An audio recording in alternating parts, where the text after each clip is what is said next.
Hello.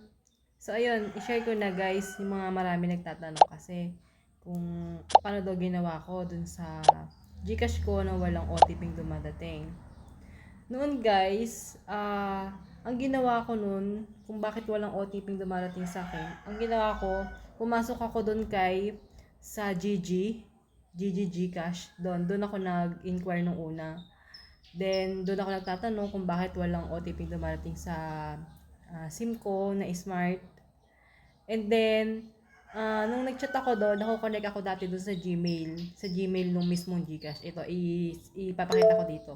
Doon ako nako-connect. Tapos, lagi ako nag-ano sa kanya, nung nasa Gmail na kami, doon ako nagpa-follow up ng sa OTP ko. Then yun, may sumasagot naman doon. Tapos sabi nga, ayun ako nga lang daw, patayin ko lang daw yung cellphone ko. And then baka nga late daw po pumasok yung mga OTP. And then siguro, nangyari kasi yun sa Gcash ko maga yun mga 7 ng maga. Then, nagpasukan yung OTP ng mga 10 PM na. Sunod-sunod na yung pasok ng OTP. Ang ginawa ko lang noon, chinat ko lang chinat and email ko lang yung sa Gcash noon. Kasi may conversation na kami sa email ng Gcash. Doon ako lagi nagpa-follow up. Tapos yun, nung past 10 PM na ng gabi, nagsunod-sunod na yung OTP na pumasok dun sa SIM card ko sa Smart. Yun yung nangyari sa akin dati. And then, ngayon nito lang yun, this week. Parang nag-update na naman si Gcash. Biglang automatic log out yung Gcash ko.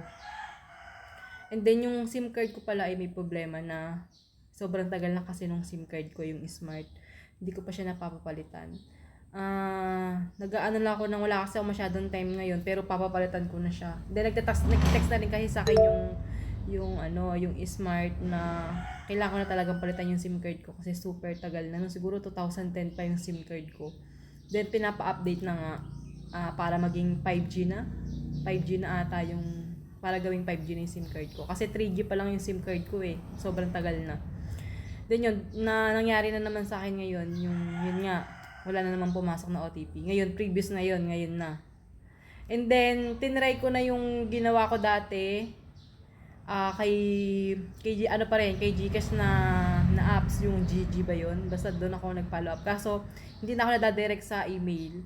Parang lang siya, hindi na siya nakakausap sa email. Wala na, hindi na katulad before na may nakakausap ako doon sa Gmail. Ngayon, wala na. Ngayon, ang ginawa ko na lang, kasi wala na talaga akong na-receive na OTP, nagpunta ako sa mismong bayan namin sa pinakamalakas na signal na. Doon ako nagpunta. Kasi ang dami ko nang try nag-automatic logout siya ng maga. Tapos ang dami kong try na OTP walang dumadating. Kasi medyo mahina rin yung signal dito sa lugar namin ng Smart. And then yung SIM card ko nga 3G na, hindi na talagang palitan. Kaya siguro hindi na pumapasok yung mga OTP. Then, ang dami kong ginawa, ang dami ko na namang request. Dito lang yun, ngayong week lang yun Tapos yun, walang pumasok. Ngayon ang ginawa ko, nagpunta na ako sa bayan namin sa medyo malakas na signal. And then, nag-try ulit ako mag-login. Then, yun, may pumasok na isang OTP lang. Pero ang dami ko na-request, isang OTP lang yung pumasok. Then yun, tsaka ako nakapag-login na. Yun, ganyan yung ginawa ko guys. Pumunta na lang kayo sa pinakamalapit yung area na malakas ang signal. Yun ang ginawa ko ngayon. Ngayon, at bago lang to, ngayon ng this week na to ang nangyari yun Na, ayun, nag-automatic logout na naman yung Gcash ko. Tapos need ko na talagang palitan yung SIM card ko ng 5G na. Ayun, bali baka pupunta na ako ng Smart mismo kasi para maging mas malakas na yung signal ko dahil din siguro doon kaya wala pa mapasok na OTP. And then nag-text na rin kasi sa akin yung Smart mismo na need ko na talagang palitan yung SIM card ko. Ayun lang guys, sana makatulong. Thank you, bye-bye.